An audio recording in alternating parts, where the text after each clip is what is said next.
Cycling World Cup 97 was brought to you by Licher Pilsner. Hello, welcome to you on Eurosport. This great race, the Paris-Roubaix, this the 95th edition of an event which dates back to 1896. This the 101st year of this race, and we've had a most unusual race so far. Right at the moment, they've come through Bouvry-la-Forêt and through the Orchis Zone 11 is at the bit of pavé they're on right now. The pavé this year shortened somewhat, 49.3 kilometres of cobbles. That's about 30 miles that the riders will have to tackle before they get to the finish at Roubaix, where a big crowd is basking in the sunshine, but it's a bitterly cold wind that's been blowing against these riders since the race started. It's been dry, there's been dust, there's been crashes, there's been action, as ever in the Paris-Roubaix over these 266.5 kilometres. And there's this little group we have in the front at the moment, and now we're looking at the three chasers. And we've got another crash. This is typical Paris-Roubaix stuff. Sitting alongside me, a man who's had more than his fair share of crashes in this race, I think. Sean Yates, he knows every cobble, I think, along this road. He knows the problems that this man is faced with right now. Well, Sean, I've got to sort of build you up, but right now, what's the disappointment like when you've ridden this far and suddenly a bike comes to a halt? Yes, obviously it's a great disappointment for the guys. They've made it through the tough part at the Forest of Arenberg, and to have a mechanical problem or crash after they've done all the tough stuff is disappointing. How much is this a lottery, Sean, and how much can the top riders stay out of trouble? What's your tactics to stay out of things like we just saw? Give them good luck. You have to, the top riders are the strong ones, and they try and stay out of trouble by staying near the front of the race, where you're less likely to have an accident. So, but obviously that takes more energy to be constantly at the front on every section. And sometimes you have to gamble a bit and drift back and save a bit of energy, but at the cost of maybe having an accident, as we saw there. Well, also today we've got this headwind, so a lot of riders at the back seem to be gambling. I'll put the viewers in the picture. We've got a breakaway group at the moment of Taffy, O'Grady, Knaven, Faze and Jackie Durand. They're the remnants, those 5 riders, an 11-man group, and there they are, that went away, and they really sort of started to go just after Valenciennes as we headed into the Forest of Arenberg. Sensible moves, those original 11 men. They went after the early breakaway group. We had Yaman, Preto and Bonetti go away very early in the race, obviously aiming to get to the first sector of the pavé themselves on their own. And they at one time had a lead of 5 minutes and 43 seconds on the main group. But they got gradually whittled back as they went through towards the big Forest of Arenberg. And then you see this little 3 group here. Well, the man in the centre, you have sympathy for him actually, Van Boom, because he was in that 11-man group. He just took the eye off the road shortly in front of him and went straight over the grass verge right into a field. Now, at this time of the year, normally it would be knee-deep in mud and he'd have sunk without trace, but he's bone hard and he kept riding across what was the remnants of plough field, popped out the other side. By then he'd lost the wheels. The man in the colours of the telecom team, pink and white, alongside him, also was a bit upset when he went off because he missed the wheel and then they dropped off the back. And so now with Van Boom, Eckhout and Lapis in the main group, we've just got those 5 men away at the front. Now, you've been watching this man Taffy in this 5-man group. What do you think of his chances to stay out there? Because we've got now something like 70 kilometres yet to go. It seems an awful long way to me. It's a long way, but Taffy's a very strong rider, as he showed last year, and not only in the Paris-Roubaix, he won the Tour of Lombardy with a long breakaway, and he's obviously one of the wild cards from Mapai. They have a very strong team, and to send him out a long way from home it's good for them. It makes the other team chase, and it's like I said, it's a wild card for them, and he's obviously motivated, having been maybe deprived of the victory last year with the politics within the team. And this year, I think he's pretty determined to do well, and he's off on a mission here. And he's got some strong riders with him, so... Yeah, O'Grady's been going well, hasn't he? We saw him actually make a little attack down the road. Goodness knows why he went off there. Perhaps he wanted to slim the bunch down a bit, but he was looking strong, and viewers watching us live here on Eurosport today might have seen the game for Vogels on Wednesday when he was with that leading group that stayed away, and then with about 8 kilometres to go, he took off on his own. And I spoke to him last night or yesterday afternoon when we were down chatting with the riders, and he said that you know, he just had to go around that corner, and it was a bit further than he thought, but he had to try. There were one or two weak guys in that little group. He thought he could stay away. It didn't quite work out that way, but O'Grady then back in this group now, attacking yet again, and he's only 23 years of age in a race which normally is a seasoned operator. This man jockeyed around, for instance, one of the most experienced men, if I say coming towards the end of his career now, perhaps be a rather rude thing to say, but he's always been a big, powerful man. Taffy's a big, powerful man. This O'Grady comes off the track, doesn't he? Eh? Well, I shouldn't say that because you're a track man, aren't you, eh? Yeah, I mean, this is his first Paris-Roubaix, and like you say, he had good form and get away when he was up there in Tour of Flanders. He was motivated for this. You know, they have a very good rider in Moncassin, who's motivated also for the victory, and here's another wild card for Gann, and they're sending him out there with Taffy to keep an eye on him. And like I say, it's a bit neutralised behind, and they've been able to get a bit of a lead, so it's going to be, if they keep going at this type of pace, I think they're going to stay out there for a while. Well, quite a number of those riders that are in that big group behind are the men that have been tipped to do well in this race this year. The press goes sort of through the running order of those who perhaps do well. And whilst we're watching this little group here at the moment, what have we got here? I think the guys off the back here. Yeah. Well, that's been the path of the course so far, hasn't it? But certainly most of the top people they've been tipped to get a place on the top rostrum are still in with a shout at the moment, and I think they're a bit, because I suppose here this is one of the only sections where they can get back, because you're saying just lies ahead of them, a real grotty section of cobbles, so they must do it now, surely. Yeah, just before the second feed, there's a real tough section, and you know, the legs are starting getting tired now, and it just takes that little extra bit of speed at the front to make it explode up, like as you see there. There's a few guys out the back, and I think that's it for them for the day. Well, there we are on the 10th section of Pavé. They're all trying to ride up on the left-hand side. Actually, the weather forecast was that we'd like to get some rain towards the back end of the race. Fortunately, it's kept dry. But you can imagine under some of the old conditions that with the cobbles like it does here, and the rain would be coming, and you'd be right down in the gutter, wallowing along in the mud, or you have to go back up in the centre where the cobbles are at their worst. And that's how this race has had its tradition in recent years, the twisting and turning, to replicate some of the roads that used to be on the main run-up that they used to take from Paris to towards Roubaix. It was a bit to the left-hand side of this one. They start this morning at Compiègne. It's a shorter run-in by about 20 kilometres, but they found all the pavé. And in fact, they've had to miss out a section this year. They're down to 49.3 kilometres rather than 50.2 because of roadworks going on. And perhaps if you saw our preview of the Paris-Roubaix on Eurosport on the Thursday night, one of the previews also looked back at some of the history of the race. We did a one-hour programme for you, and you may have seen there how the TGV,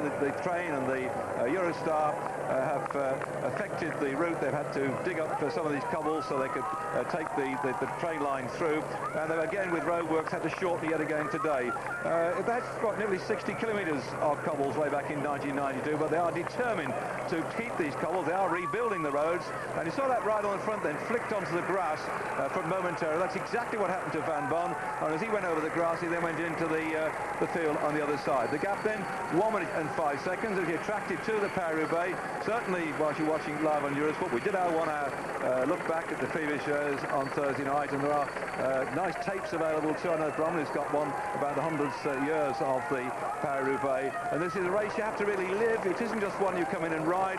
You've got to be very experienced in this race before you get anywhere. I was speaking to Eros Polly this morning, and I said, how many have you ridden? He said, I've ridden 7. I said, how many have finished? He said 3. And I said, that's the part of the course, Sean. How many did you ride before you finished, and how many have you actually finished?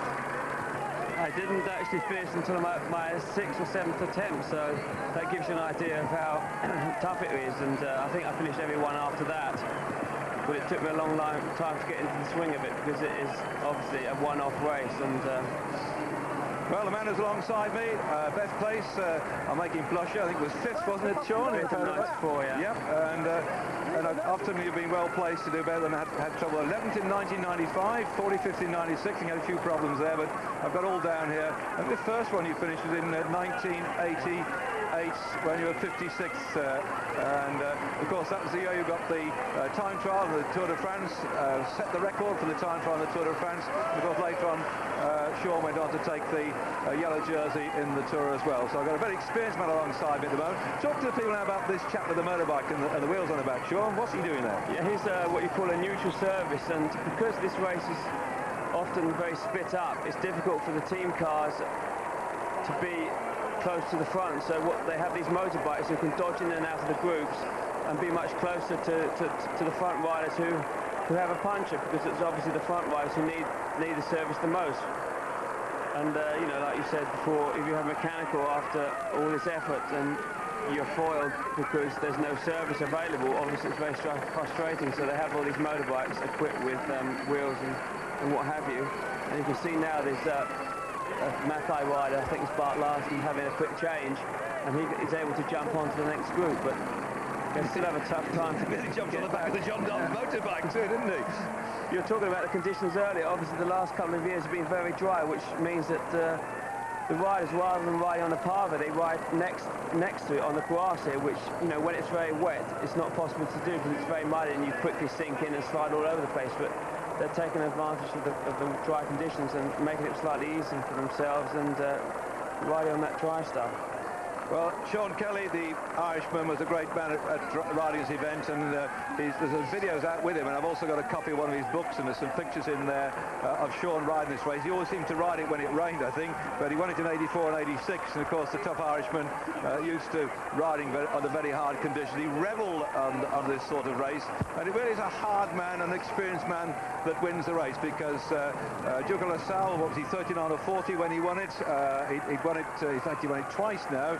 And a man called Pino Cerami many years ago, he was 37, I think it was, when he won it as well. So you need a lot of great experience. And now we're looking here just behind the leading rider, which looks to me like Sörensen at the moment, who's been well protected by the Rabobank team. He wasn't originally going to ride the Paris-Roubaix because he was going to save himself for the next round of the World Cup, the Liège-Bastogne-Liège, which he's won in the past. This isn't normally a sort of event. I think he's ridden it once in the past and finished 80-something, but he decided to enter at the last minute. His team have protected him. We've seen them riding hard in the front, and now, surprisingly, he's really going to defend his leader's jersey in the World Cup by getting on the front here and towing behind the world champion and Museeuw, the winner last year of this spectacular race. That is some effort that Sörensen's putting in, eh?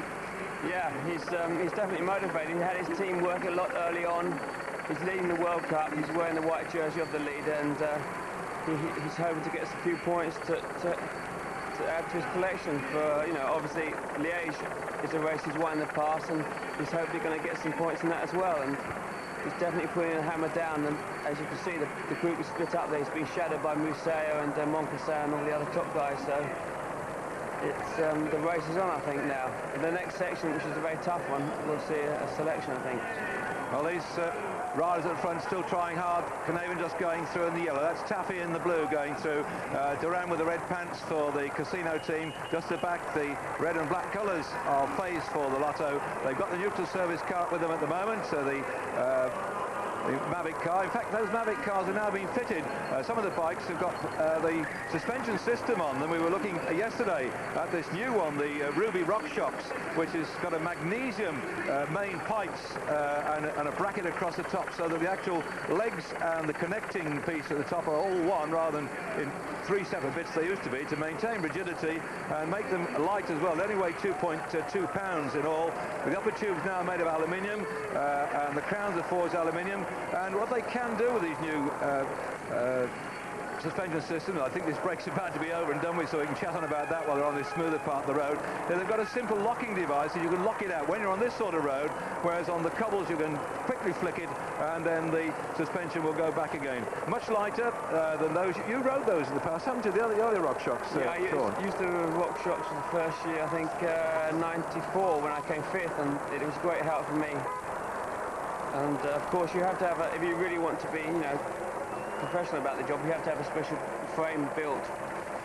Because what with the RockShox, the fork being taller, if you don't have a special bike, your bike is like facing uphill. So Well, that's, I know some, not only they've got special bikes to take the rock shocks, but I was talking to the rubber bank mechanic, Chris, last night, and they've actually made bikes with longer wheelbases for the riders, a bit like Sörensen in there, and Van Boom we saw earlier on, and some of them got the cantilever-type brakes used by cyclo-cross riders on the basis these bikes were made some time ago, and they wouldn't know whether to be muddy or not, so the opportunity of having a longer wheelbase, so the bike was more stable, much more clearance on the frames. As you see all the rubber banks say, come on up, they've got a tremendous, look at the numbers on round here, and as I was looking at their bikes that Conagro had made, and they also don't ride with suspension forks. Conagro says that his bikes are okay to ride on the cobbles, and the mechanic's saying to me, well, there's only 49 kilometres out of 266, and so we're going to have to survive without the suspension systems on the front. And talking of suspension while all together like this, we had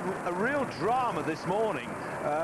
The US Postal team, which is headed by Ekimov, who I've already picked to be in the top three, so that's a kiss of death for him.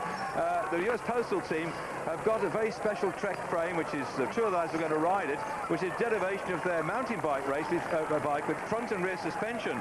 And it's one of what they might call these Y-shaped frames, when the seat pin drops down into a tube that goes down towards the down tube.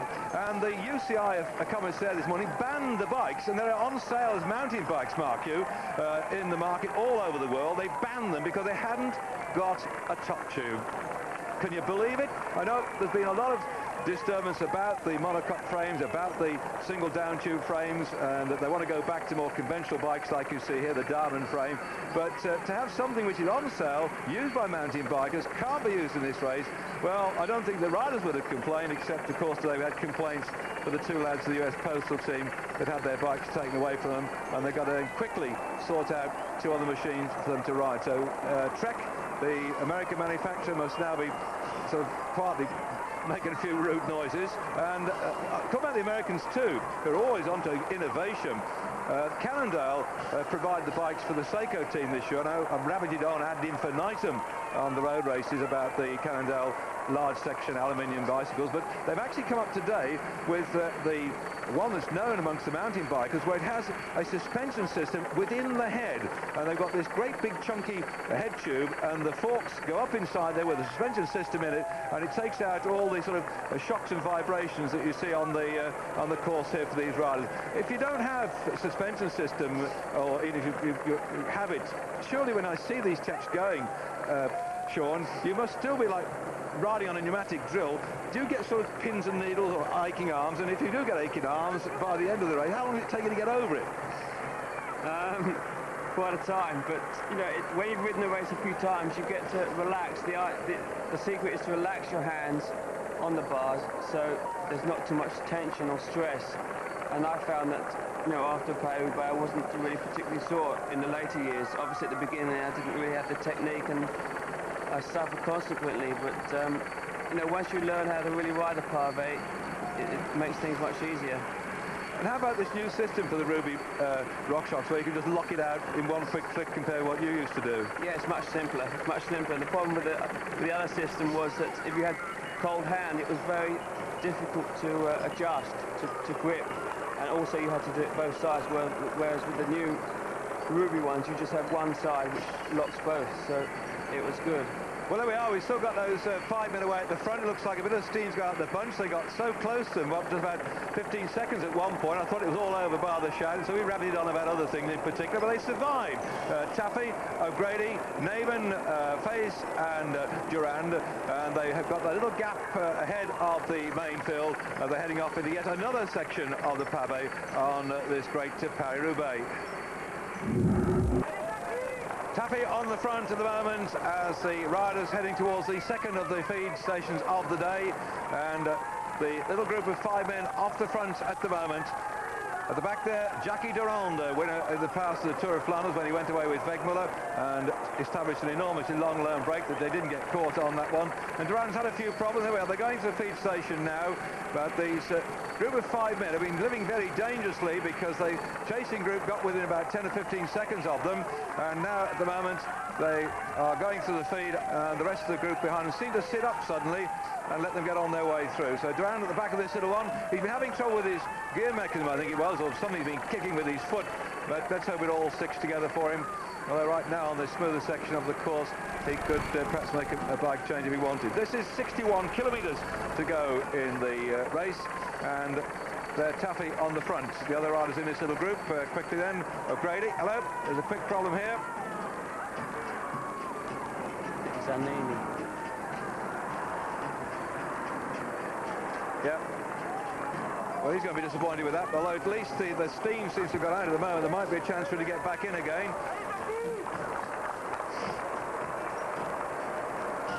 And here we see the old traditional thing, stuffing the pockets full of food, extra bottles as well. Because again, I suppose, Sean, on this particular race, you've just got to get your food at these points, because any chance of getting team cars to come up to you on these narrow roads must be very difficult indeed. Yeah, it's virtually impossible. You have to stock up well and make sure you eat a lot, because this race is very intense for a long period of time, and if you run out of energy, like you say, it's very difficult to drop back to the cars and get some more. So it's imperative that you do eat regularly and stock up at the feed zones. Well, they are leading 5 riders. On the front, Taffy, just behind the red and black colours, the Lotto rider Faze.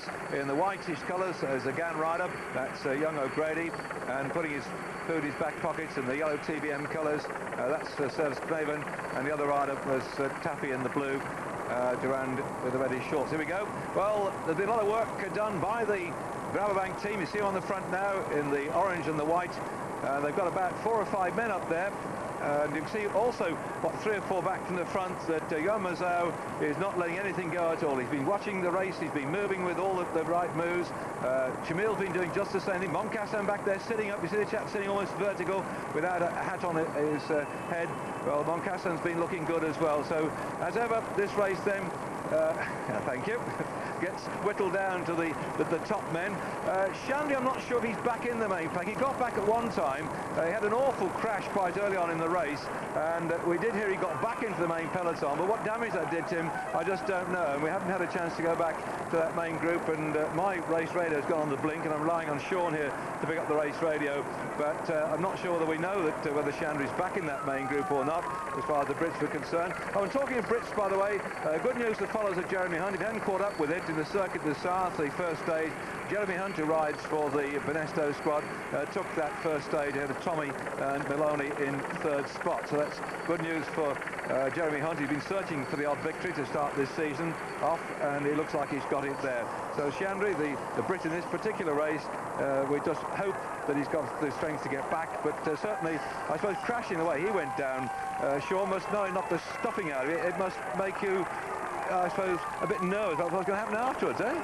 Yeah, I mean, this race, any little accident really dents your morale, and especially right near the beginning, before the section of Pavé, first section of Pavé, where it's crucial to be near the front. It obviously knocked the stuffing out of him and knocked his morale down as well. So I don't think he's left in this group what remains of the race.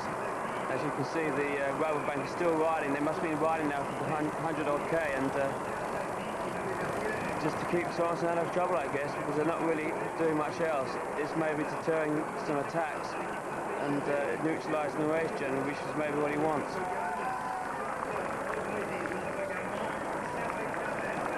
Well, it looks like a sizable bunch, so perhaps Shandry, the Brit, has got back in there again. We've been bumping into one or two Brits over here. They come across to watch this race, and met up, by the way, with Gary French, who runs the wheelbase operation up in Cumbria. I said, oh, you're the chap that keeps putting those bits of paper in my cycling magazines and falling out all over the floor. But at least I told him, keep on saying, there's some nice bits and pieces in there.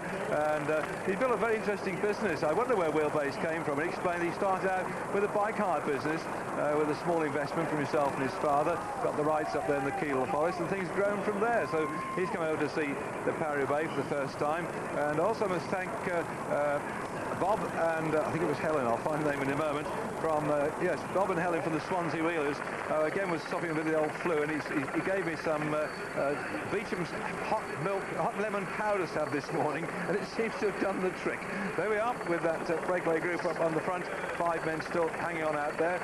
This race not only attracts spectators on the side of the road, but you see the cameraman there picking this up. Well, there's loads of camera crews out here. We've got our friends over from America doing it for the special tapes they do, and Phil Liggett and Paul Sherwin working with the camera crews on this race, and we're glad to bring you live on Eurosport this spectacular race. And at the moment then, still this thing is poised at the front with these 5 men. There are 2 very strong blokes here with O'Grady and Taffy, and I don't quite understand this whole sequence at the moment. They're having sort of a bit of a rest at the back, even though the Rabobank are chasing. They seem to be just holding. They have to stop getting them too quick and the whole thing to erupt. That's what, yeah, like I said, I think they're maybe trying to neutralise it so that things don't get out of control, and Sörensen can follow Musseuw easier and maybe keep the lead in the World Cup. He's with the Liège, Bastogne Liège coming up, which is a good race for him and not so good for Musseuw. But I think he's looking at the overall picture, and like you say, it's very sort of neutralised at the moment. I'm just waiting, hoping that on one of these next few sections the race is going to blow apart to give us some action. Well, Rabobank have certainly got their men up to the front and just hovering about 8 or 9 back. You can see 1 or 2 whitish shirts, although perhaps your television screens are better than ours. And that's big Eros Polly, by the way, out of the saddle. He's got Moncassin with him at the moment. And of course the GAN team won't do anything to aid this chase because they've got O'Grady up in that front group. And this is very interesting tactics, because if they do catch them, Moncassin will have had a nice little comfortable ride up there. And so with having O'Grady down the road, that's certainly going to help the GAN team. And I suppose also with having Taffy down the road, as far as Musseuw is concerned, he's going to say to other people, well, go on, you chase. So both Musseuw and Moncassin must be getting a fairly easy ride. They are call it easy ride, eh? They are getting an easy ride, and you know, I'm looking for fireworks at the end, and I hope that's going to happen. Well, of course, again, the Lotto rider in there at the moment, so Tchmil will be relying on something else to do the chasing, and TVM likewise. So the whole thing is set very well. We're into getting toward the 50-odd kilometre mark in this race. As you can see on your screen, relatively flat, bit of a headwind as far as they're concerned, and a lot of pave yet to come. So the Paris-Roubaix, as ever, getting toward an interesting part of the proceeding. I hope you don't go away. Stay with us on Eurosport. More action coming up. Well, whilst we've been off air for the adverts, we've had a puncture for Moncassin. Polly stopped with him, gave him his wheel, and you see now on your screens that replay as he's pushed back into the action. So what a disappointment then for Moncassin of the GAN team, who now has got to chase all his way through. We're back up with the leaders, but I can tell you Moncassin is working his way through the chasing cars. Le Marchand went back to help him from the GAN team as well, and put Sean Yates alongside me. Whistle, Sean, why were you staggered at that moment, eh?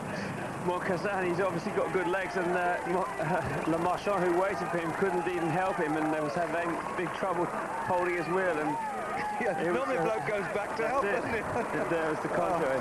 Oh dear. Well, 24 seconds, that gap's come down, and somehow I suppose with the problem to Moncassin, 1 or 2 might have accelerated to make it very difficult for him. And somehow this leading 5 group don't seem to be firing all cylinders either. So they've been looking back occasionally, and on the twists and turns, you can see across these flat fields where battles are being fought in the past of the wolves. And here we are, this peloton must be now less than 30 seconds down on our leaders, so it could all be over bar the shouting, and that may help Moncassin if the pace drops a bit. Yeah, well, I think he won't have much trouble getting back, because it was all pretty compact. There was no pave sections, and the convoy behind was complete, so he was able to get in the cars, and he was away quite quickly with the help from Eros Polly. So, like you say, this break is going to come back pretty soon, I think. They're not riding full bore because they realise that with the lead hovering only at 30-40 seconds, their morale is not so high. So that they feel they're not pulling away, so they don't want to kill themselves because they know they're going to get caught. There are no less than 7 of the Rabobank team in that group. You can count 6 orange crash hats, or 7 orange crash hats and 6 Rabobank jersey, because Sörensen, the leader on the World Cup, has got the white jersey of the World Cup leader on his shoulders. So certainly a massive number of Rabobank on there. And I rather think, looking down there, I saw the greyish-looking shorts, which could well belong to Chiandri, so he could be back in there. And Moncassin likewise will be coming through. Now normally, Sean, in a road race on an open sort of wider road, no road racing, when you get on the back, I mean, is there any different tactics as far as Moncassin is concerned now? Is he going to sit there and take a breather, or has he got to come through at the front again? I think this being, the Paris-Roubaix, you can't take that type of chance. You have to go straight to the front in case there is a split or someone attacks, and and the race splits up, because obviously they're getting near the finish now, and they've had a few kilometres in their legs, and they'll be getting tired, and you just don't know when people are going to crack, so you can't take that risk. You have to move up as quick as possible. Well, it's a sign there with the bunch trying to look for the smoothest part of the tarmac and the work of, and it looks like there's Polly going forward. Yeah, I think Moncassin's made it back again, so they're going to try and, I think, control this from the front now, and perhaps slow it down a little bit to take some of the sting out of it, to give Moncassin time to get his breath back. They've still got that O'Grady up there in front. What a lovely shot, look at that one.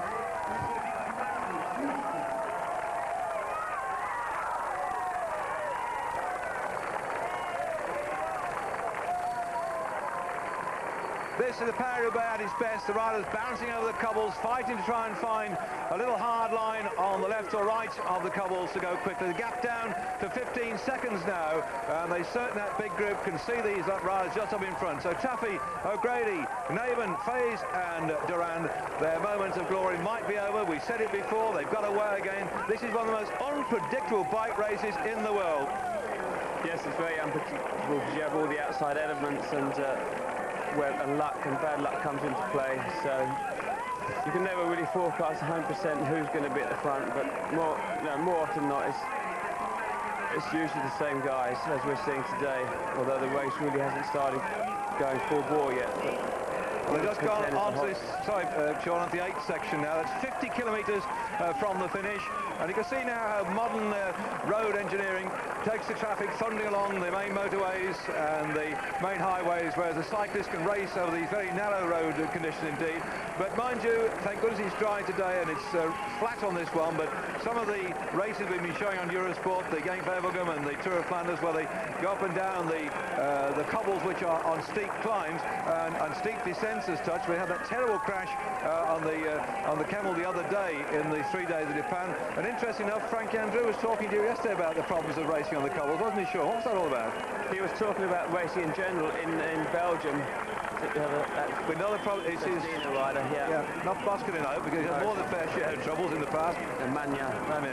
Now there's a shame, because I think he's been a cyclo-cross champion of France in the past, and certainly knows his way over the rough stuff, but he's way back in the action. The Mavic men doing a wonderful job yet again, the independent service provided by Mavic to all the top races in France, and now they're back in. So I was interrupting you what Frankie Andrew was saying. We were talking about racing in Belgium in general, and the fact that they have so many little roundabouts and traffic calming things in the road. It's very hazardous for the cycling, especially at the speed they race these days, and there are a lot of crashes, and you have to wear a crash out and keep your eyes open. But even then, there's some serious crashes, and Frankie was saying that he was a bit concerned for the future of bike riding in Belgium, and he wasn't too keen to participate in too many events in that country. And the other riders in the same hotel bedroom, David Miller, and he wasn't happy, was he? No, he was a bit under the weather. He has been a bit under the weather since the beginning of the year, and obviously coming in such a young age, 20 years old, to the pro scene as it is these days, it's a bit of a shock to the system, and I think he's feeling, and hopefully, well, there we are then. The race has just gone through the 50 kilometres to go on this stretch 8 to go of the cobbles. The field now are all back together again.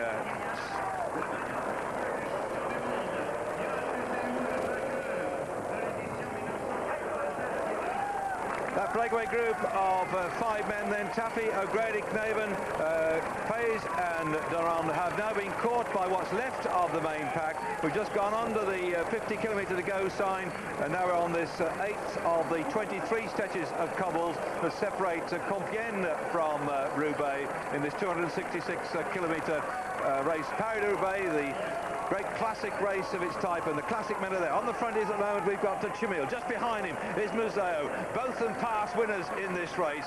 Moncassin, who punctured just down the road, has fought his way back in. He's a hot tip as well to do well today. The Rabobank team have been trying so hard to contain this race in the interest of Sörensen, who leads on the World Cup.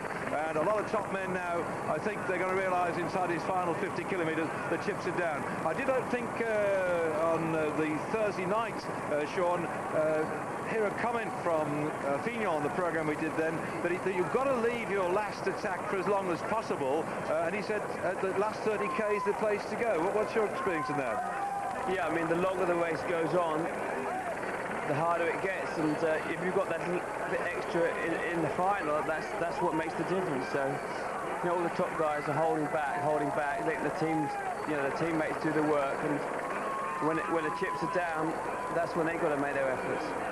And it's just the tiny little bit extra, if you can produce it, that makes the difference in the finale. So, you know, it's very important to save as much energy as you can. And here they're running, it looks to me like a bit of a new road running parallel to. On the right-hand side, you see all those wires. That's where the TGB and the Eurostar run, and they zigzag very close to it. That's why we lost some of the cobbles, and this bit of smoothish tarmac has been laid, I think, alongside the train line there. Anyway, it was whizzing by. And you see how the groups are coming back one by one, so we're getting quite a sizable group. We don't normally see so many men congealing at the front inside the final 50 kilometres, but we've got it today. And the sunny weather certainly having a part upon it, I should think. This morning we were there at the start. It was actually overnight in Compiègne. There was some frost on the cars when we got to this morning. The Sörensen gets it back on the front again. I'm sure we'll be revelling in these conditions here on the smoother roads and the sunny conditions. And certainly it was Albert Boubet who said often there's some anxious people in Compiègne before you start the Paris-Roubaix looking at the sky, because it's been known to start the Paris-Roubaix in the snowstorm, or you're heading up into them as well. But a lovely fine day today, and a great gathering of the clans that was down there at the start. I saw Phil Anderson from Australia there. Phil Liggett, of course, was there, and my friend Paul Sherwin as well. But a lot of the top bike riders are retired from the scenes now. But there's one man who was very much attracting the interest of many riders who were coming along shaking his hands, and that was Lance Armstrong. The Cofidis team flew him over a couple of days ago so that he could meet the press yesterday and come and meet some of the riders. And in fact, he met up with Sean last night. They had a dinner together. And I asked Lance when was he likely to be back racing again, and he said there's no fixed date at the moment. It's up to the doctors. He obviously wants to race again as soon as he can. They're watching Tchmil start to wind things up here at the front, being quickly caught down. Is it? I think it's Joe Planckaert. That's right. No, it isn't Tchmil, because they've got three blokes at the moment. They can try the old 1-2, can't they? Look at this. Yeah, they just come out onto the main road there, and it's a slightly different course, isn't it? This is the change, isn't it, Sean? Yeah, this is a new section, and I can't really remember that bit. Maybe there's a bit of a crosswind there, and they put the hammer down. But as you can see, all the top guys are there at the front, hovering, and they're just waiting for the right moment to make a move. The trouble with Sörensen using all his men like that, now that the hammer's gone down a bit, that that his whole team is out the back, so he's isolated, which is a handicap for him. So some very good group of riders in this little bunch at the moment, and still the race is wide open. I don't think I've seen quite a wide open Paris-Roubaix for an awful long time now, and so as they're on this stretch of roads, there'll be regrouping going on. Action will come thick and fast shortly.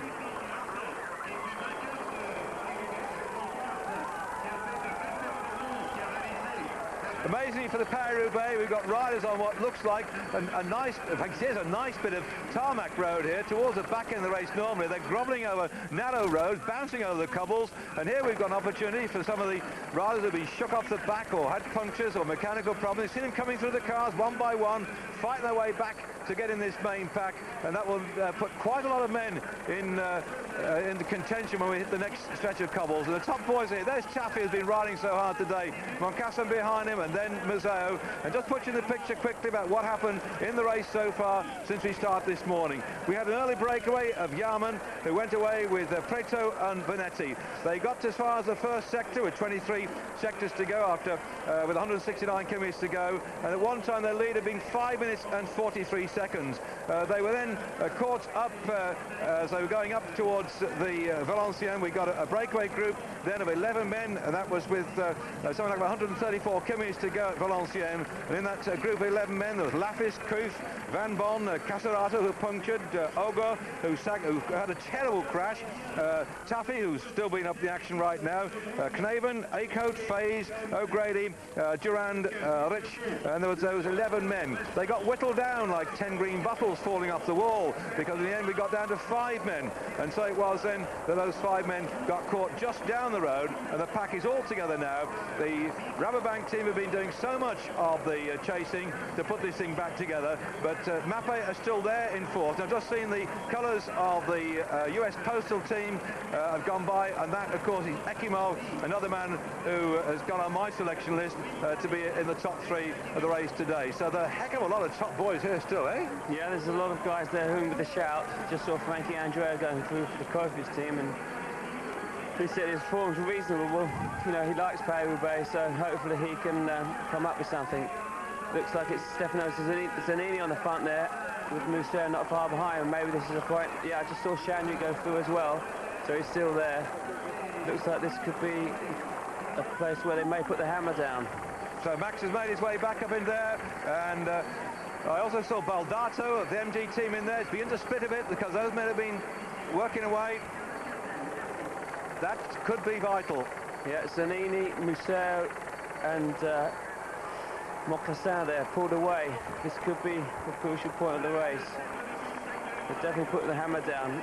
Zanini was suffering a bit at the beginning of the year, but he won 2 stages in Basque Tour recently, so he's definitely peaking at the right time. In fact, Zanini was actually quoted as saying that Sean Kelly used to go down and ride the Basque Tour and come back to ride this one, and he felt it was a jolly good way to get the miles. Look at the dust coming up now, with the motorbikes in the centre of all this. I was talking motorbikes, by the way. We stayed in the Hotel du Harley, and I always had a motorbike, would like a Harley-Davidson motorbike. The nearest I've got to it is a nice belt with a Harley-Davidson buckle on it. But through the dust goes these warriors of the Hell of the North. That's what they call this race, when after the Great War in 1919 they re-ran this race, and they rode their bikes across the narrow rutted roads, and round about them were the shell holes, the craters and the trenches of the Great War, and that's where they got the name from, the Hell of the North. Not only the race itself, but the roads they went over, the terrain they went through, and that's what gave this race its name. And it's ever since then it has really been one that strikes fear in the heart of the rider. And Sean, when you get up in the morning and know you're going to ride this one, is it any different from any other race? Your feeling? Well, you know, for me it was there was a lot of tension, because I knew I could do well in this race, and so I was quite nervous.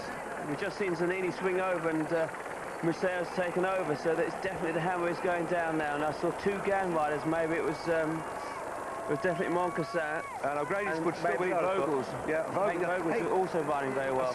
I saw him yesterday. He looked strong because he was going well in the Tour of Flanders, and he had a little crash, and I think it was Game Felgo on the Tour of Flanders. He crashed and he got a little bit of a scab on his chin, but he was very chatty yesterday. He looked very relaxed, and in fact the whole team, I was talking to Rhys Polly about the GAN team, because he just joined them. He said there's a great ambience between the riders this year, and they all know what they're going to do. They're relaxed in what they're going to do as well. And he said there were so many strong riders like O'Grady and Vogels in there, and he'd been drafted in as the elder statesman to use his experience to help these riders, and he was so happy with the new team, and could sense with this team they could do well. And look what they're doing now.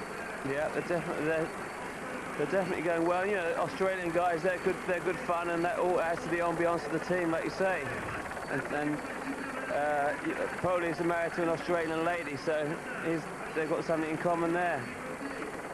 Now Moncassin's going to the front. And I've mentioned before on Eurosport, actually, the other reason I like Ross Polly, and like you're at 6 foot something, and I'm 6'4", I can actually stand and talk to him eyeball to eyeball.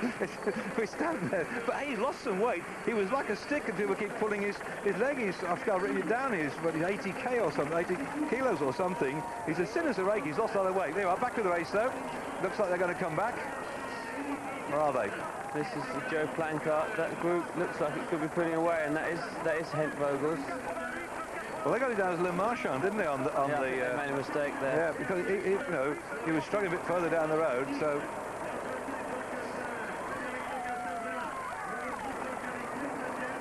I'm surprised that Ballerini and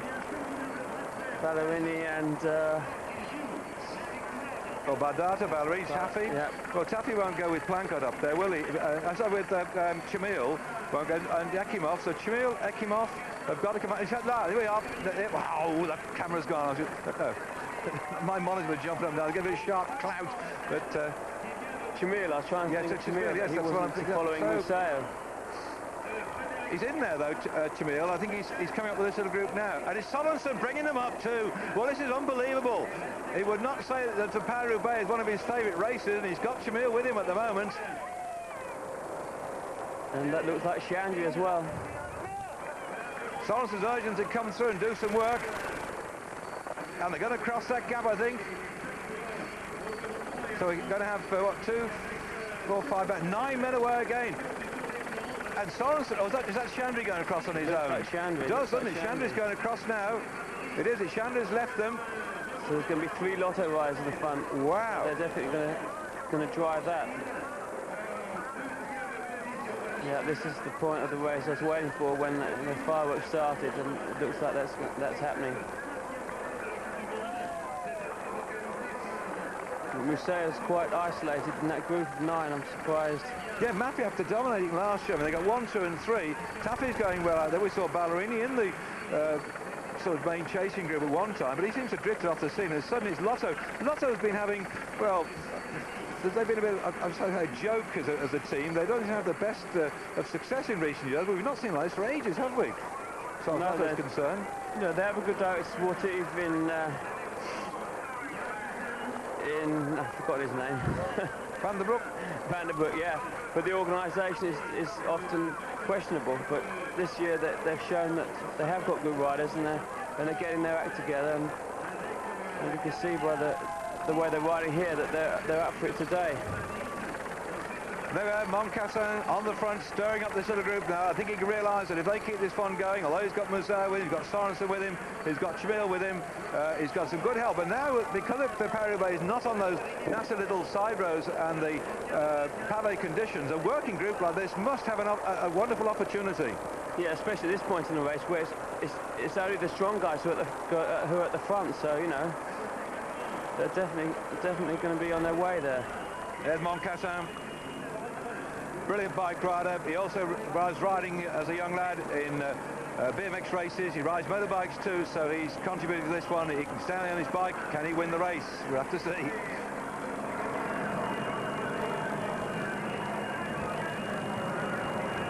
Good shot looking down there as Musseuw starts to move through. He must be worried a bit, though, that there are 3 Lotto riders in there, including Tchmil there in the whitish jersey. Leader on the World Cup is Sörensen going through. Shandy's made across as well for Great Britain and the Français des Jeux. Again, a new team on the block, Le Français des Jeux, and they certainly will be chewing the thought that Sörensen's made it. But if you didn't hear early part of our programme, Shandy had an awful crash quite early on the race. It was a serious and a bad one. He had to chase quite a lot. At that time, there was a big old purge going on, so Shandy must be a little bit on the tired side. He's chosen the moment to go there, and look at the power of this man. It's unbelievable at this stage of the race, isn't it? We're in, so what, about 40 kilometres to go from the end, about 25 miles, and look at them go along. Yeah, they're definitely going now. It'd be interesting to see who's chasing behind. Can't really see from this shot, but with 3 GAN riders, 3 Lotto riders at the front, they're not going to be hanging around. I think this is, you know, the race is on now. Well, so Zanini's certainly made up there. There we are. That's your little list. Wauters in there as well.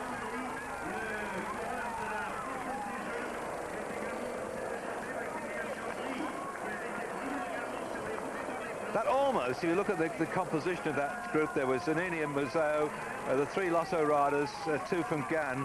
It's going to take some catching if they really get stuck in, surely. It's going to take some catching. I mean, all the leaders are there, basically, except for Ballerini, who's from Mappy, and they won't be chasing. So I think this is, like I said before, a crucial point. There's no Ekimov, no US Postal, so maybe they're one team that could chase. At this point in time, you know, there's not many fresh legs, and normally if you're strong, you'd be in this group. And Lotto are putting the pressure on. They're firing men off one by one. We're inside or on the 5th section of the cobbles now. This is the back there. It looks like Jackie Duran grovelling to stay with what's left of the main pack then. And on that 5th section of cobbles of the 23, there are now 38 kilometres left to go in this race. And this could be the decider now. The dust is flying round, the mouths getting choked with the dust, They're feeding bottles then when they even take a drink when they can do, because it must be very difficult on the cobbles as such to do so, will wash that dust in their face. When they finish this race, they look like they've come up from a coal mine, believe you me. Some very tired bodies, some very dusty bodies. How long did it take you to cough up the dust afterwards, Sean? Quite a while, a couple of days sometimes. You know, you have a good shower, and you feel good when you come out of the shower. You're pretty cleaned up, so... What about next morning when you go out of bed? I mean, you're aching a bit? Yeah, sometimes you're aching, sometimes you feel like you haven't raced. It just depends on your form and how you recover. Well, it varies a lot. If you didn't hear the early part of the programme, I've got Sean Yates with me, who retired from racing last year. In fact, he was rather happy, I think, to watch the... Oh, rather nearly went straight over into the grass. Watched the Tour de France on telly when there were so many crashes early on in the race. And so he's ridden this race. His best place was 5th on the Paris-Roubaix. So welcome those of you who may have switched on a bit late in this event then. We're just going through section 5 as such in the Paris-Roubaix. Some 38 kilometres left to go. And that's a typical Paris-Roubaix site.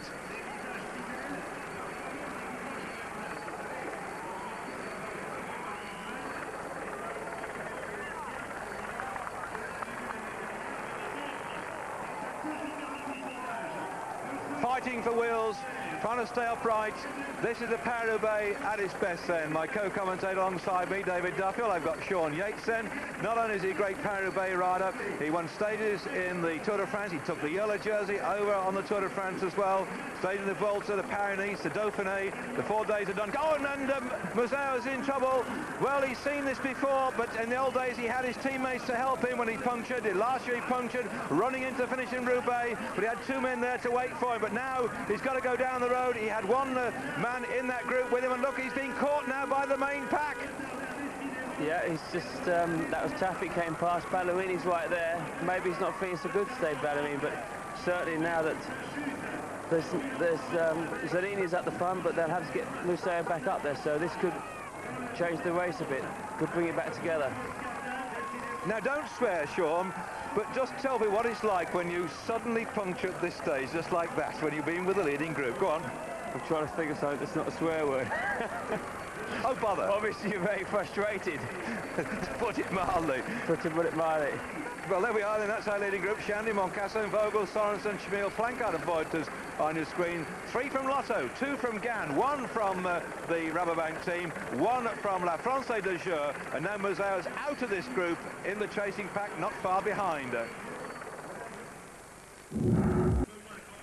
The Paris-Roubaix at a very, very interesting stage of operation, because in that group is Musseuw, who punctured his line 1, 2, 3, 4th back from the front, and the Mapei don't seem to be dominating this race quite as much as they have in the past before, because certainly when Musseuw punctured, all hell was let loose. In fact, Zanini, we thought, had got dropped off the group.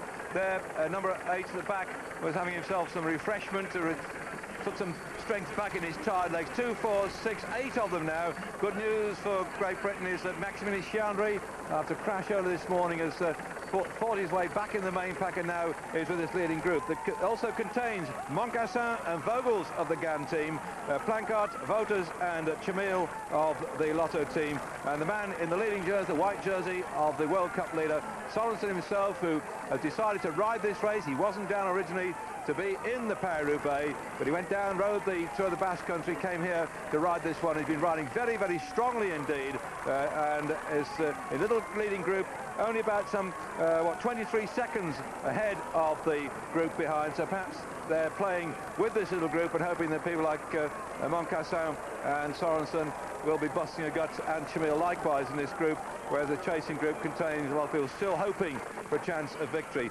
Zanini doing nothing. It's up now to the Mapei team to get on the front, as you see here on your screen, to pull Musseuw back into contention after that puncture, and that's Bart Layson on the front. And another problem there. Oh, don't say Vogels have got a bit of trouble. Did you see what happened there, Sean? It looked like he was playing with his rear brake there. Maybe it was a bit tight and he had to free it off. I was saying before that when his brake went away that I couldn't see who was going to chase it down, but with the punch to Musseuw, that has changed, and it must come back now, because they only have Zanini in the front, and I think he's suffering a bit. He was dropped, he's regained the group, but I think, yeah, that the race is not over yet, and that group's going to come back together. 32 Ks to go then yet in this race, and we've still got, what, 4 zones left. There, the windmill just drifting around. Of course, many of these things are museum pieces right now, I suppose, not doing the job they used to do over the years, and it's very flat part of the countryside. We came out this morning from Compiègne, that famous town which at one time was the centre of the largest forest in France, so that's been cut back a bit since then. Of course, Compiègne was also the place where the armistice was signed at the end of the First World War, and over the years the kings of France used to go out to Compiègne, and they had a royal residence out there and just go hunting in the forests as well. But now we're further north than Compiègne, still on the flatlands, to take the riders up to the finish at Roubaix, going across some very, very famous parts of the world. Of course, in Compiègne also, that was where Joan of Arc was imprisoned way back in 1430. A long way, so a lot of history has been on these roads in this vicinity, and certainly today we've got a fascinating race as the little leading group at the front here hovering just about 20 seconds ahead. It's been like that pretty well all day once our early breakaway group got caught, because we did have a group early on this morning, just 3 riders who had a lead of over 5 minutes 43 seconds, Yaman, Preto and Venetti. They got gradually reeled in bit by bit when 11 men went away just after Valenciennes, and that included Lafis, Durand, Richquef, Casarotto, who punctured, who's now back in the chasing group here, Oga, who crashed out, Taffy, Knaven, Acote, Faze, Van Bon and O'Grady. So that was a good one. That went down the road and got a lead of something like 2 minutes on the main pack. Bit by bit they got brought back into the closeness. You see now is 17 seconds. It's been like that ever since, just yo-yoing between about 15 and 30 seconds between whoever's on the front and whoever's on the back. This is a very hard race now, and we're coming in towards some pretty tough sections of pavé. Is there anything really rough ahead in the pavé sections that you remember now, Sean? The section 3 from the end is a very tough section. The last 2 are pretty low-key, so 3 from the end, which is about 20 to go, is a very tough section, and after that it's almost plain sailing, but you know, there's a couple more to get before that. So, well, that one big section then, zone 2 is 1100 metres, zone 1 is 1400 metres, but zone 3 is, in fact, they've got one of 1,800 metres and one of 2,100 metres, so it really is going to be a bouncing job, and that'll leave them with just about 15 kilometres to go, as Henk Vogels here, who seemed to be in trouble early on. What's up now? Going off the front. He's trying to make some sort of sort out and maybe fire them up, because he knows that behind Musseuw is going to be chasing hard with his men, and just trying to get it going again, I think. Well, we've never had an Australian win the Paris-Roubaix, which, as I say, dates back to 1896, when Joseph Fischer, a French rider, won the race ahead of Mayer in second spot, and Maurice Garin, who was in third spot. He went on to go on to win the famous Tour de France, the first victory as such. But in 1896, it was actually decided to run the race from Paris to Roubaix to give some publicity to the Roubaix cycle racing track, where we are sat waiting for the riders to come in here. A nice crowd enjoying the weather and watching it up on an enormously large screen. They've seen the mountain bike riders who've ridden the Paris-Roubaix in 2 sections, Saturday and Sunday, come along the route. Not exactly the same that the riders are using here, but very similar to that one. And so in 1896 it was to publicise this velodrome where they'll finish, and 46 riders started, 48 riders started, and Arthur Linton, the Welshman, was in fact away at Amiens when he was knocked off by a dog. He was away with Joseph Fischer. Joseph Fischer went on to win the race. If only Arthur Linton had stayed with him and not been knocked off by a dog, he might have well been the first British victor in the Paris-Roubaix. It was not to be. He finished in 4th spot and about a quarter of an hour down on the victor. In those days they used to almost time the riders in with a calendar, the gaps between the first and last, because it was such a hard old road. The roads you're seeing now, you can imagine what they're like to be in the old days. They were just dirt roads, and they're riding bikes with single gears. They had to change their own tyres when they punctured, and they had to ride that distance, about 280 kilometres, and they started at 5 o'clock in the morning, and they had a special mass at 3 a.m. before the riders went underway. That's history for you. That's where this race started 101 years ago. Now then, breaking up yet again. Breaking up again with some shots there of Henk Vogels, and you can see in his left hand here, he had a radio system whereby he could be talked to from the team car behind, which was a Leger drive. We were using that in Motorola a couple of years ago, and they developed that. And you can see now that they zoom in that he's using that, so he knows exactly what's happening behind, because he can have instructions from a Leger who'll be listening to the race radio.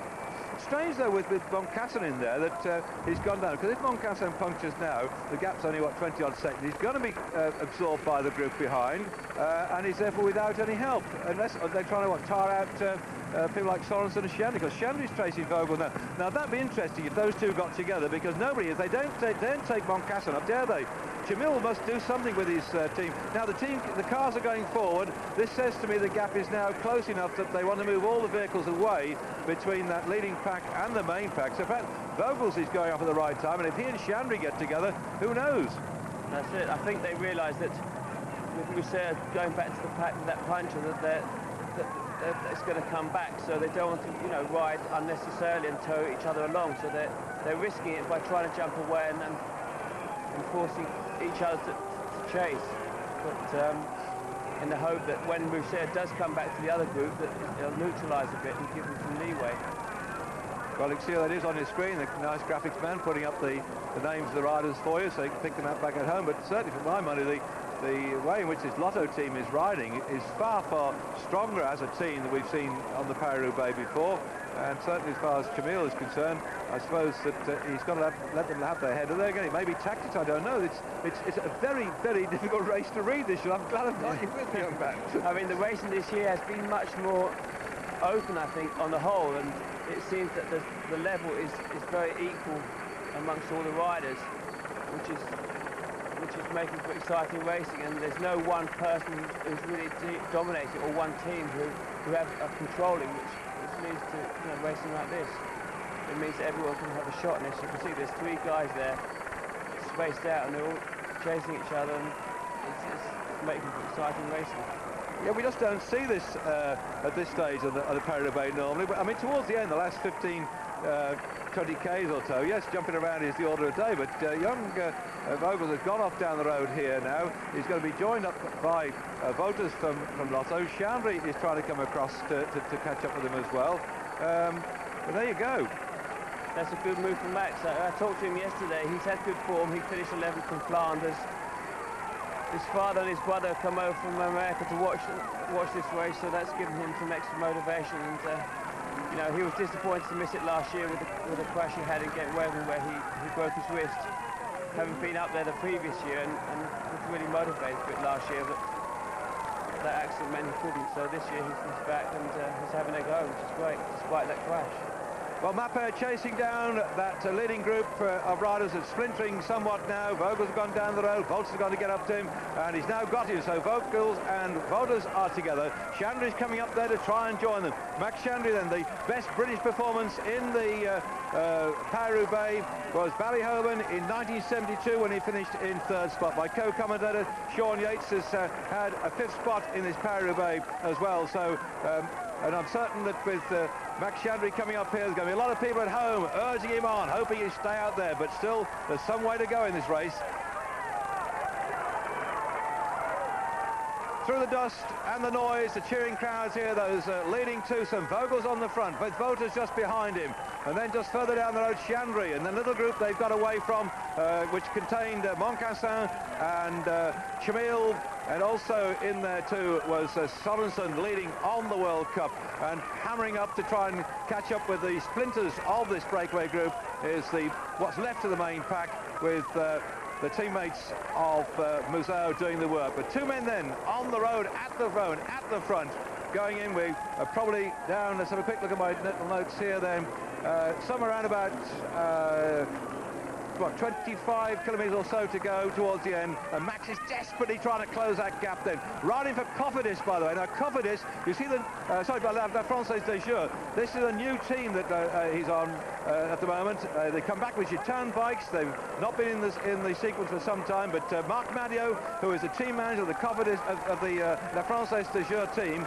La Française des Jeux is the equivalent of the lotteries back in Great Britain. Max Schandry then riding at the moment in the same team that is controlled by Marc. Marc has been twice winner of this race, and I'm sure he will have spoken to Max, about the tactics on this race. And Sean Yates has been pointing out, Sean, it looks like that little group now behind has been absorbed, except for these two, the gang rider on the front, Vogels, then Wauters from Lotto, Andrei from La Française des Jeux, and that looks about it, doesn't it? Yeah, I was pointing out that you can see the two Lotto riders were really trying to slow things down and let those three guys get away a bit, get a bit of a lead, and they were effectively blocking the road, which is enabling them, you know, neutralising things and enabling them to get a bit of a lead. You can see that it's all calmed down. It's more or less back together apart from those three riders. And Chandler's coming up then to try and join them, working his way. Telephoto lens making it look much closer than actually is, but there we are. Chandler just 5 seconds back, and then 14 seconds to the main pack, which includes last year's winner Musseuw, who's had the misfortune to puncture. He's got back in there, and he must certainly be wondering what's going to happen next, Musseuw, because there's still a lot of top talent around about him, and those three riders, I can see them down the road ahead of them, and believe me, this race is in a very, very interesting part. Don't go away, more action coming up in a moment. As you rejoin us, the two men still in the lead. Wauters out there together with Vogels, and still Max Chandler's desperately trying to close the gap down, but he's blown his gasket. He's now gone back into that group, which actually is about nearly 40 strong. So we've got two men out in front, 40 or so, maybe 35, 40 riders here at the back, including there was Sörensen going through, Musseuw going through, Moncassin there, Tchmil is in that little group as well. Somewhere in there, we've seen Ekimov in that group, Aldato's there. This is a tremendously strong group of men. Ballerina's in there. Everybody's been tipped as a likely winner in this race is in that group at the moment. The L'Equipe yesterday, the great sporting French newspaper, gave Museeuw 5 stars as likely victor today. Well, he's had his punctures and he didn't look like he was too sharp, but he's okay. They gave Taffy, Ballerini and Moncassin 4 stars. They're still in there at the moment. Gaumont, Van Petegem, Tchmil, Ekimov and Zanini 3 stars, and I'm pretty sure all of those are in there too. And only with 2 stars, Sörensen, Pianagonda, Baldato, Guidi, who's crashed out, we think. Andrei, Vogels, and here's Vogels at the moment. He had 2 stars as a likely winner, and O'Grady, Moreau and Planckaert. So they were the top riders selected to get somewhere, and we've seen most of them so far on our screens, and we've now got some 21 kilometres to go to the finish. Well, Sean, I think you were saying to me just in that break that this is one of the most open races you've seen for a long time. Well, you've been actually in it, but it's still anybody's race, isn't it? It's still anybody's race. Obviously, the conditions are ideal for the race, making it slightly easier, which means, you know, there's less of an elimination, and therefore the group is much bigger. Like you say, 40 riders at this point in the race is very rare, and it makes for, you know, a very open race. The fact that Mapai having to do so much work is going to isolate Musseuw again near the end. So I think it's going to be exciting. So only 18 seconds then to the Australian on the front there with the Belgian rider Wauters. Over the years, really, the Belgians have been so strong in this particular race that they have had, let's have a look at the number of victories they've had. Belgium's had 47 victories in the Paris-Roubaix. France has had 29 victories, 9 to Italy, 4 to Holland, 2 to Ireland, that's of course the great Sean Kelly, 1 to Germany, that was Rudy Altig, who's normally our co-commentator but couldn't make it today for the German station, 1 to Luxembourg, 1 to Russia, that was Tchmil of course, and 1 to Switzerland. So will this Australian get his name up on the victory roster, I wonder, this time? But certainly he's riding himself into the ground, but there again, that may be for the assistance of Moncassin. Yes, because yeah, he's a bit of a wild card. He's out there in the front, which means Moncassin can sit on the wheels and follow the chasers, and therefore not make too much of an effort, while the chasers have to. So they're definitely, you know, good for Moncassin. Especially as, you know, the longer it goes on staying together, the better for Moncassin, I think, with the, you know, with him being a sprinter and with the track finish that they're playing through his hands.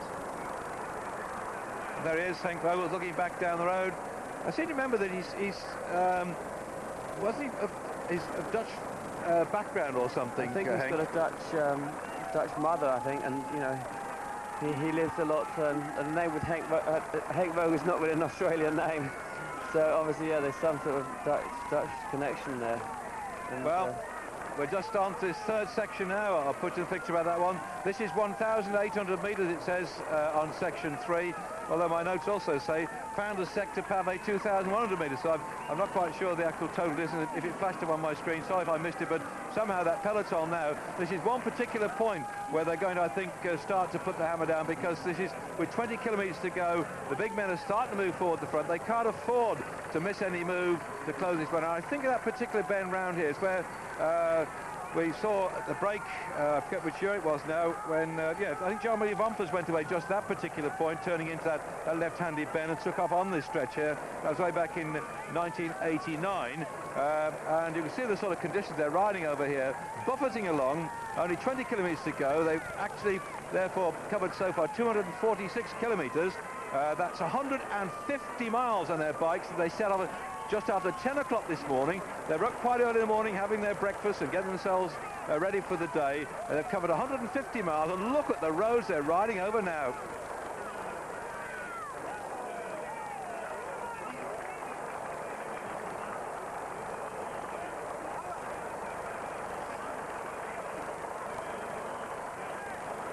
I've always felt, Sean, that it seems a rather noisy thing bouncing over the cobbles like this. What can you hear in your ears apart from the shouting? I think the noise is the least of your problems. You know, staying upright's the problem, isn't it? Yeah, I've seen them come down that bend before. That's a nasty one, isn't it? Very nasty. Yeah, I mean, like I was saying, that you're suffering so much that, you know, the noise, you're really oblivious to it, and you just concentrate on following the wheel in front and just going as fast as you can. You can see here Zellini is really trying to put the hammer down. He's shadowed by Moncassin, and it's quite desperate. I think they've only got a lead of about 13 seconds, so it's all very tight still. The picture then of a helicopter, one of the various vehicles we've got out here up in the sky, several helicopters bouncing pictures back and forth, motorcycles on the side of the riders here, giving you wonderful pictures. And you can just imagine in the old days when they rode the Paris-Roubaix that they were riding all on their own, with big gaps between him, Moncassin closing down that gap, Tchmil with him as well. These top three men are using this very tough part of the course to open things up. Team tactics now very much come into play. Their team men have done what they want, and suddenly Museeuw starts to switch across the left-hand side, and Tchmil is marooned on the right.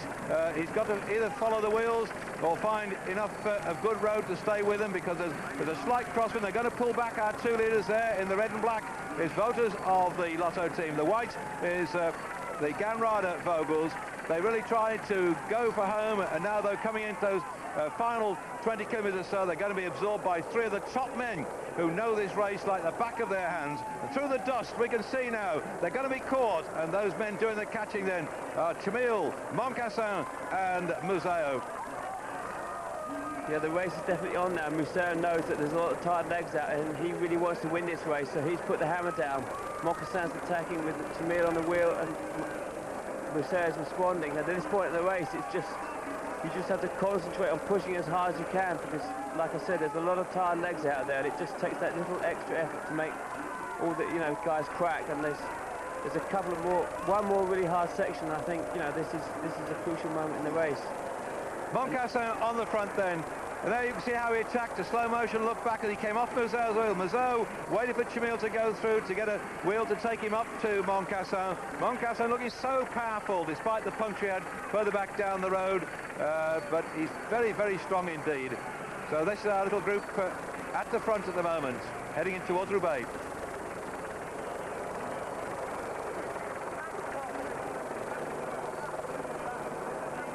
Somehow this group here, we're seeing there those two riders at the back, Vogels and Wauters, who've just been caught by Museeuw, Moncassin and Tchmil, seem to slow a little bit. I thought when that attack went off for those three men, they were determined to get away from this little lot, but somehow, why did they sit up, you know?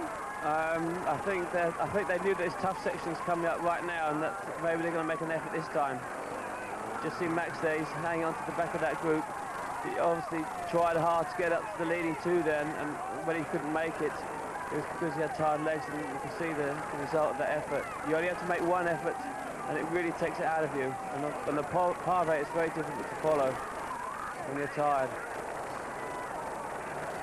Well, that's it then. I said they were going to add together two of the sections of pavé that were on my little notes here, and this is going to be real really the shaker of the lot, and you want to shake your false teeth out of your head if you've got any, I think, the way they're going. But the three men who are in with the shout for a podium place, where this big crowd is waiting at the track at Roubaix. Well, the sun's out. It's been quite a bitterly cold day for many of the spectators, and they're just going to wait anxiously to see if this Belgian here, who rides for the Mapei GB team, GB of course being a Belgian supermarket group, Mapei being the Italian company. They're very much involved in industrial chemicals and so on, and so there's been a lot of Italians come to watch this race. Many people make a pilgrimage each year to watch it. The Italians will have a vested interest then in the performance of Musseuw. He's the world champion, so a lot of people come over the border from Belgium to see how the world champion will actually perform against a man like Moncassin, who's on the front at the moment. And what a character he's been too. Great motocross rider, bicycle motocross rider, and a good all-rounder, good sprinter too. And Tchmil at the back, the man who won this race in 1994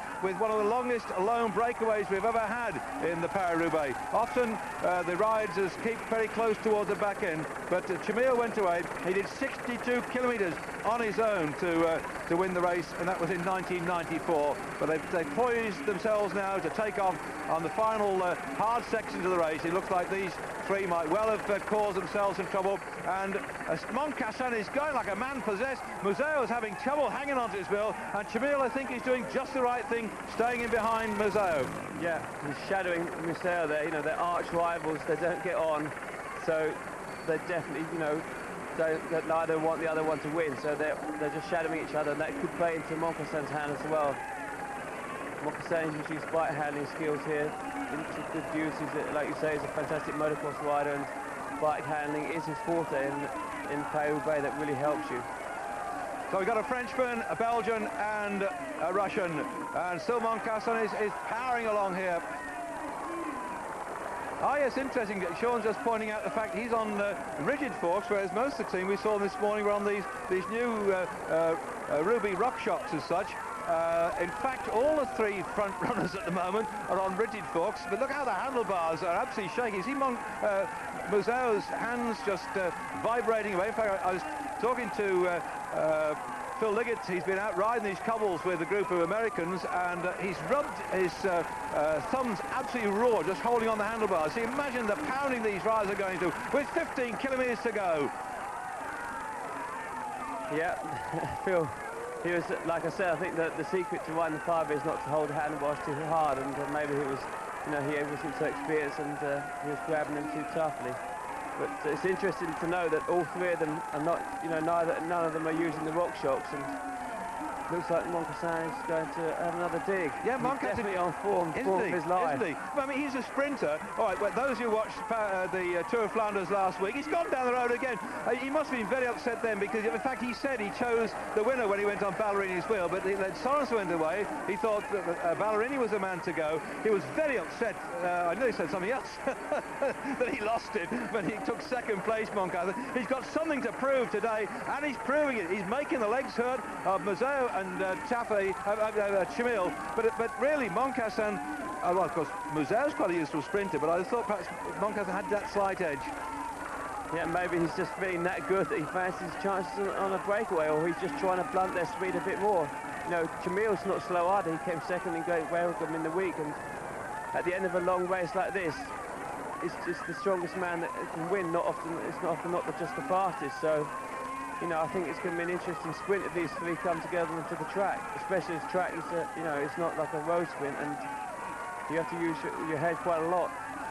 But they're definitely on for the win here. What's it like though, Sean, when you're riding like Moncassin's doing now? What's it feel like?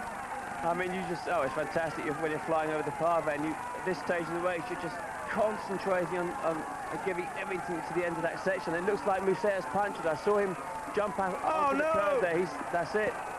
That's happened last year, but he had two men with him from his team. Musseuw having his second puncture now. The world champion winner last year of the Paris-Roubaix. The man who went on to win not only the world champion, but the World Cup as well. Last year, at the back end of the year, he said he's going to retire from racing. He wasn't going to ride the world champion. He did that. He went on to ride the final World Cup race in Japan. That got him the World Cup jersey as well last year. And now the #1 in the world, the #1 in this race too, really. Musseuw has had the misfortune to puncture, and that's let Moncassin and Tchmil go down, and he's got to chase now to try and get back again. They're on the second and last but one section of the pavé, as we watch then at Moncassin fighting that puncture.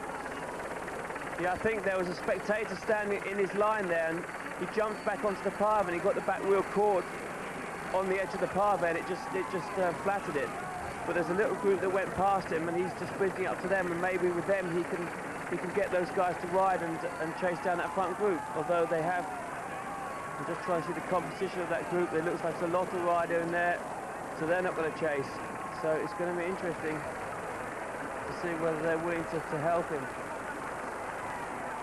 I think that's Casarotto on the front at the moment for the Stringo team. He's been going very well this year, so he'll be determined to try and close that gap down. But somehow I think these two, if they work in tandem, Moncassin was jumping around and trying to rip the other two, but surely these two have got to work together now. They've got to work, and Tchmil is going to ride his heart out because he just doesn't like Musseuw, and he doesn't want him to win, and it's the war between the two. So, you know, the worst he can get is second if they come together, and that's definitely not, although he'd like to win, second is not bad. Well, Tchmil was the winner of this race in 1994, and he was second in 1995. There's 12.8 kilometres to go as Moncassin there, desperately searching for a win for France, is hammering on toward the finish.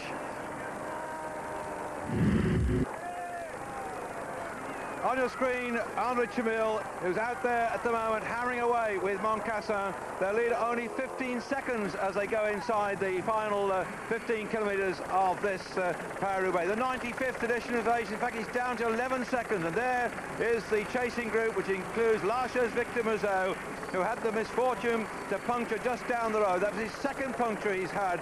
He hasn't got any teammates with him at all to try and pull back those two riders in front.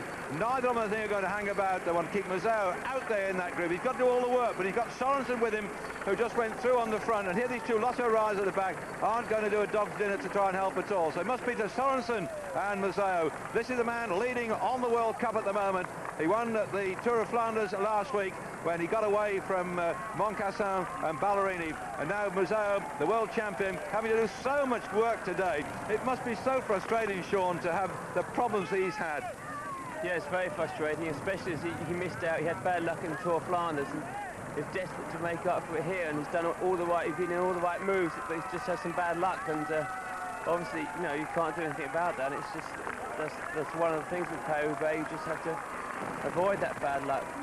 So this is the race then, which dates way back to 1896, this race, and in recent years taking a little course over to the east from the original course that went straight up from Paris. It actually started at the Porte Maillot in Paris for many years. They're inside the final 8 kilometres. They're just coming to 5 miles to go for this race, and it's so much poise between these two here, who are determined to try and stay away and get their names up there on the roll call of honour. Andrei Tchmil has been there before. He's actually finished in first and second spot. That's the man in the Lotto colours, the black and red colours, just behind you here at the moment. He's in superb form. Moncassin in superb form. But can these two ride hard enough to keep those at bay behind them? Coming up then to the final section of the pavé. I say final, in fact, just outside the track at Roubaix, where they're going to finish. You see this one here at Hem, inside the last 8 kilometres, 1,700 metres.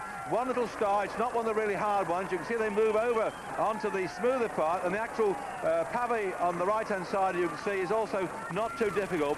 And although it's only listed as the final sector, just outside the track at Roubaix, they have laid something like about maybe 300-400 metres of pavé to just wind up the whole race. They come in, they start this morning in Compiègne on some terribly big hard cobbles, just rolled out of Compiègne in glorious sunshine, rather cold, nasty little headwind. We've had really interesting racing all the way through. Yaman set off with Preto and Bonetti early this morning. They got a lead of 5 minutes to 43. By the time they went up into the first sector of pavé, with 169 kilometres of racing, 23 sectors of pavé, 49 kilometres of bouncing over those rough cobbles ahead of the riders. And bit by bit, the three leaders, Yaman, Preto and Bonetti, were caught back by another group. And as we went in through Valenciennes with 134 kilometres to go, then 11 men went away, and they really opened the race right up. And at one time we thought they might survive and stay away. There's Lapis, Rioch, Durand, Queff, Van Bon, Chappie, Knaven, Ikholt, K's Casarotto who punctured, and Ogre who crashed out, and O'Grady who was riding very strongly indeed. And eventually that group came down to just some 5 men. Then they got caught. Those 5 men, Taffy, O'Grady, Knaven, Faze and Duran, had really opened the race up, and they got caught as we came in to round about the 75 kilometres to go mark. And so now the whole race has repositioned itself. Lotto been looking so strong indeed. They've got Tchmil down the road with Moncassin. Moncassin had the misfortune to puncture. Ernest Polly jumped off his bike, gave Moncassin his wheel. Moncassin chased to get back through into the field, and now you can see now behind us still a lot of disparate groups trying to catch those riders in front as they run in then towards the final few kilometres of this Paris-Roubaix. 266.5 kilometres in all, and still it's anybody's race.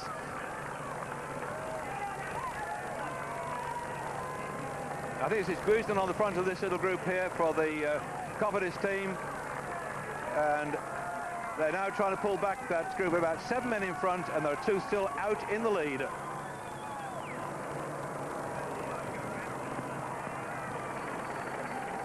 These are our 2 leaders, Moncassin and Tchmil. Not many seconds behind them, there's a group containing last year's Victor Museeuw, and it's going to be really a cliffhanger in towards the end. We've probably got around about 6 kilometres to go. They're through the final section of Pavé, just a little bit outside the track at Roubaix to bounce them around a bit, to let them know they've been riding over 49 kilometres of Pavé, and there it is, 6.6 to go. What must be going through their heads at the moment, Sean? I know you finished 5th in this race, you haven't been in the position of being 1st or 2nd, but you've been close to the front when you get towards the last 5 or 6 kilometres. Just what's uppermost in your mind? I think, as you can see, Moncassin is looking round. They haven't had a big lead. The last time check was 11 seconds, so he's wondering whether they're closing, or whether he should ease up a bit and wait for them, or something like that. It's definitely not a clear-cut situation with the group being so close behind, and the fact that Musseuw is desperate to win, and he's going to be chasing hard. It looks like the gap is still about 10 seconds, so it's still possible that this group comes back. Although, there's lots of guys in there, they're not going to help, and it just depends how much the other guys are willing to help Musseuw. So after that hard ride, they start this morning at just after 10 o'clock Central European time, and looking at my little watch now, we're coming up towards 5 o'clock as such, so what's that then? So it's going to be, 4 or 5 hours of racing for these rides. I think it's more than that, isn't it? It's 5, 6, 7 hours of racing. Get my sums right. Guesdon, there it is for the La France de Jeux, the teammate of Maximilien Chiandry. And if you're just catching up with our programme now, Chiandry had tried to go away. He got up with the leading 3 at one point. He'd also had the misfortune to crash out very early in the race too. We've had, as usual, more than our fair share of crashes in this race, but these 2 so far survived the course. Moncassin having also survived a puncture. Tchmil right now on the front is determined to stay away. What a strong man he is too. And Moncassin too, showing enormous form just at the right. They're just hanging out there at the moment, but is that because the group behind wants to let them work too hard, or do you think they're just leaving them out to fry, or just they can't catch them? I think it's just the fact they can't catch them. These 2 guys, they're on form, they're at the front, and they're definitely riding for the win, so the guys behind, they're not giving them any leeway, and if they could catch them they would, and I think that they are pulling away. Yes, 14 seconds, and they just got one little drag, but it's downhill towards the finish here, so I think it's going to be close. Well, I've got Sean Yates with me, my co-commentator, who's ridden this race about a dozen or more times in the past, and knows it like the back of his hands. Sean, you're getting towards the back end of this race, and we'll be interested to see if they finally stay away. What's it like when you finally... Tchmil starts to go, Moncassin goes after him, but I don't think that... can he stay away? He's been certainly lying a bit dug of Moncassin, but he's maybe the stronger for the long ride of these 2. Moncassin has to power now to stay on his wheel. Can he get up to Tchmil, who's out the saddle? Tchmil lived in Roubaix for many years. He knows also every inch of this ride in towards the finish, and he's burying himself on the front. Well, I know back in Morven, if my friend Chris Serp is watching this one, she'll be cheering him on.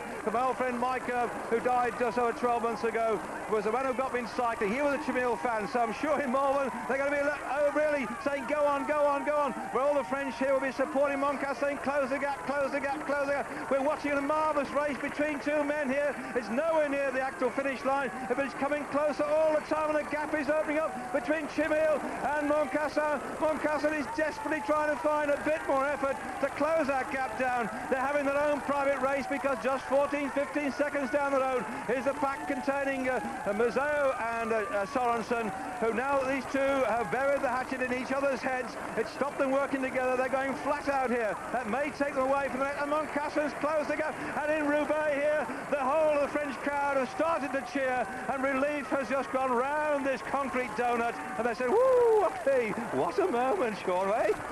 That was the last little rise I was talking about, and you know, Tchmil knows that Moncassin's a very fast sprinter, and he doesn't want to risk it, and he tried there, he tried to get away, and it was desperate for Moncassin. But he saw the summit of that little rise, and he knew that he just had to make it to the top of there, and you know, he had to use every bit of determination he had there to close that gap. It was agonising to watch. And look at the face of Musseuw as well. 2 punctures today, and a great disappointment for him. And look at his man Casarotto, by the way. He took a fine 3rd place in the oh, hang on, they've won it, that's right. I'll finish it in I've seen so many races in the last few weeks, I'm beginning to forget which ones I went to. But he took a fine 3rd place there, and he's lying doggo. He's allowing Musseuw and Sörensen to do a lot of work at the front. And interesting enough then, he's got a good old third turn of speed, and he's having to let these chaps get on with it. So, my goodness, if these 2 men can stay away, Casarotto might be in with a shout for the third place. He's in good form.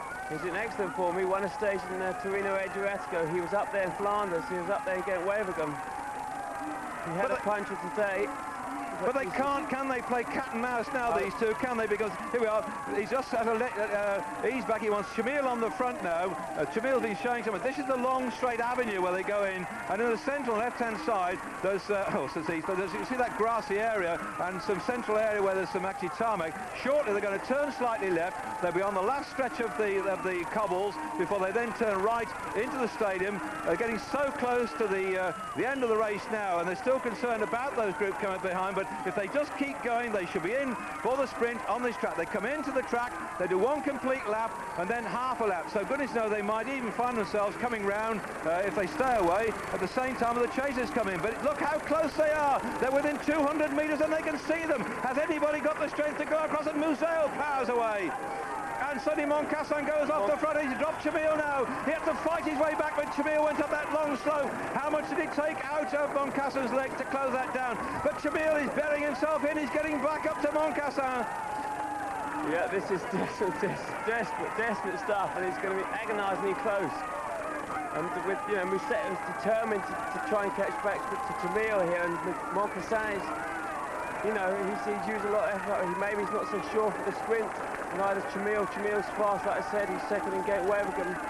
It's going to be desperately close.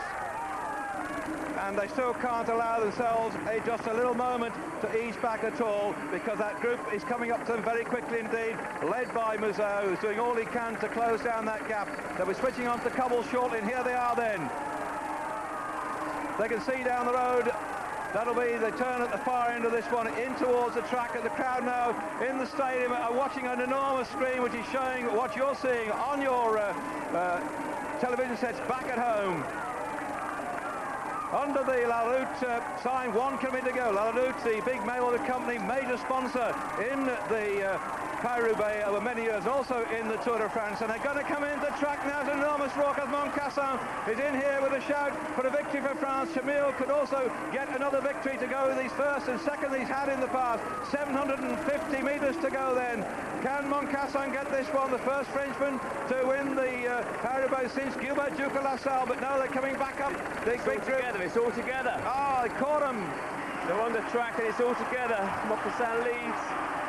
So Moncassin, who should be the best sprinter out of this one, has done so much work, and Musseuw was to close it down. And Musseuw did the work to close it down. Sörensen's in there too. Watch out for the orange jersey of Casarotto, lying back about 5th in the front. Moncassin's in a very difficult position here. He's done so much work. He's the best sprinter, really.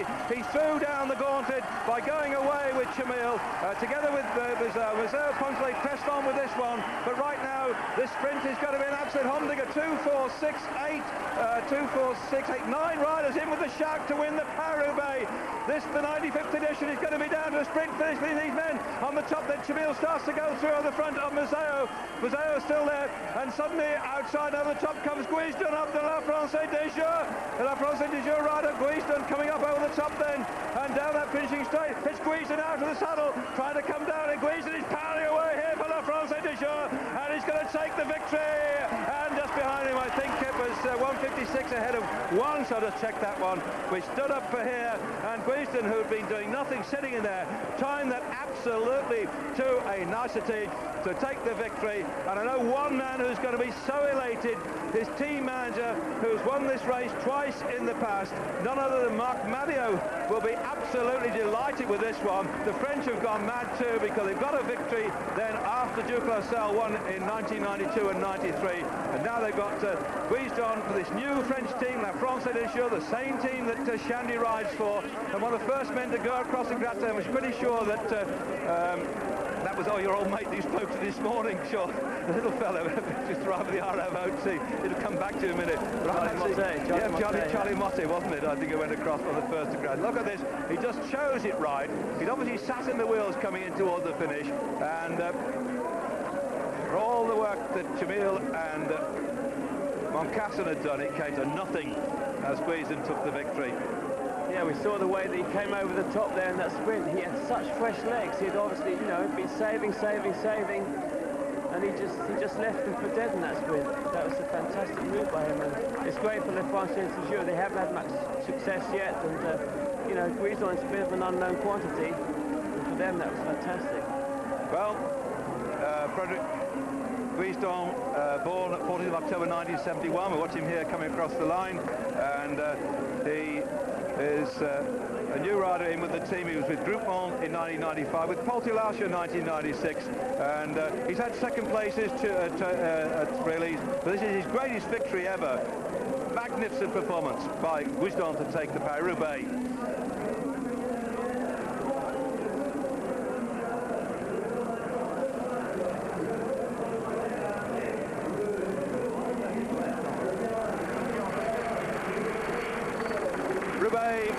In the background there, you can see this enormous part of the city going over towards Lille as well, who unfortunately lost the old attempt to have the Olympic Games, but we've had our own little Olympic, I suppose, or something that the cycling fraternity think is almost as big as the Olympic Games of Paris-Roubaix, and we're seeing here a victory which is one of the most unsurprised one ever. It just wasn't shown, and nobody expected this fellow at all yet. I've just been looking at his performances over the years. Second in the stage of the Tour de l'Ain, second in the stage of the Millau-Breton, third in the stage of the Tour de l'Avenir, and we're just watching there to see who got second. Well, I wouldn't like to know whether it was Museeuw or the rider on this side of the screen. Planckaert.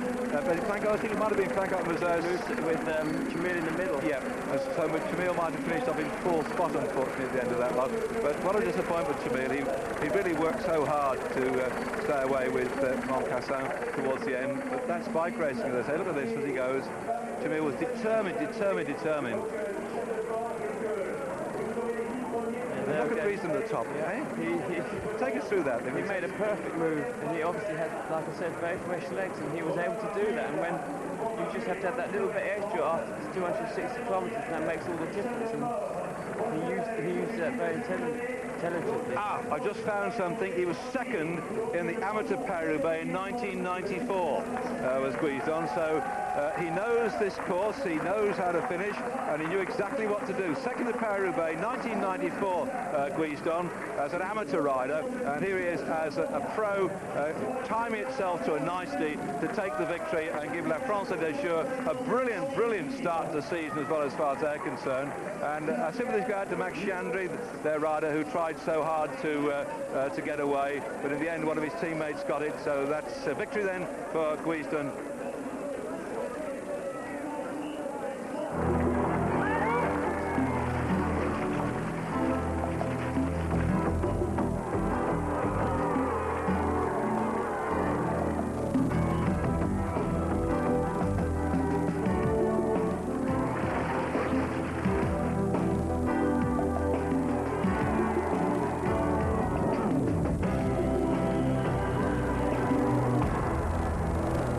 The Cycling World Cup 97 was brought to you by Licher Pilsner.